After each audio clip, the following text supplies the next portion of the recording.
অর্থাৎ মুক্তিযুদ্ধের তালিকা নিয়ে অনেক প্রশ্ন আছে। অনেকের প্রশ্ন যে রাজাকারের তালিকা এখনো হয়েছে কিনা বা হয়নি কেন, বা হয়ে থাকলে কেমন হয়েছে।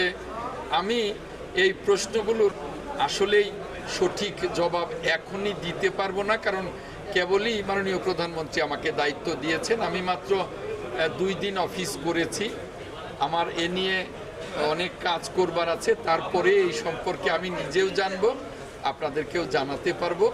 তবে আপনাদেরকে এটুকু জানাতে পারি যে মাননীয় প্রধানমন্ত্রী আমার উপরে যে বিশ্বাস এবং আস্থা রেখেছেন, আমি সমগ্র জাতির কাছে আমি এই জবাবদিহিতাটা করতে চাই যে মাননীয় প্রধানমন্ত্রীর আস্থা এবং বিশ্বাসের প্রতিফলন আমি বা প্রতিদান আমি দেব।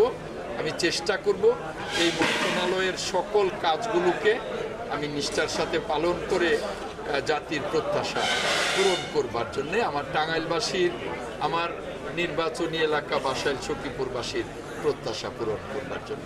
মুক্তিযোদ্ধা সংসদের অ্যাডহক কমিটির যে নির্বাচনটা করে পূর্ণাঙ্গ কমিটি গঠন, এই বিষয়গুলো আমাকে একটু সময় দিতে হবে। আমি কেবলই তো দায়িত্বটা পেয়েছি। আমি সকল কিছুকেই বাংলাদেশ গণতান্ত্রিক বাংলাদেশের যাত্রা শুরু করেছে মাননীয় প্রধানমন্ত্রী জনাব তারেক রহমানের নেতৃত্বে। আমরা সকলেই গণতন্ত্রের জন্যে অতীতে অনেক আন্দোলন সংগ্রাম, অনেক ত্যাগ, অনেক রক্ত দিয়েছি। আগামীতে যেহেতু বিএনপি 18 বছর এই গণতন্ত্রের জন্যেই সংগ্রাম করেছে মাননীয় প্রধানমন্ত্রীর নেতৃত্বে, আমাদের প্রয়াত নেত্রী, দেশনেত্রী, আপসহীন নেত্রী, বাংলাদেশের মহান অভিভাবক, গণতন্ত্রের মাতা দেশনেত্রী ম্যাডাম খালেদা জিয়ার নেতৃত্বে আমরা আন্দোলন করেছি। তাই প্রত্যেকটা কমিটি গণতান্ত্রিক হোক, এই মুক্তিযোদ্ধা কমান্ড কাউন্সিলও গণতান্ত্রিকভাবে হোক, সেটা তো নিশ্চয়ই আমরা চাই। কিন্তু সেজন্যে আমাকে সময় দিতে হবে। আমি এ নিয়ে কাজ করছি। এটা এখনই কেবলই যেহেতু দায়িত্ব পেয়েছি, এখনই আমি পরিপূর্ণ কিছুরই আজকে জবাব দিতে পারবো না। আস্তে আস্তে কাজ করব এবং আস্তে আস্তে সকল প্রশ্নেরই জবাব আপনারা পেয়ে যাবেন।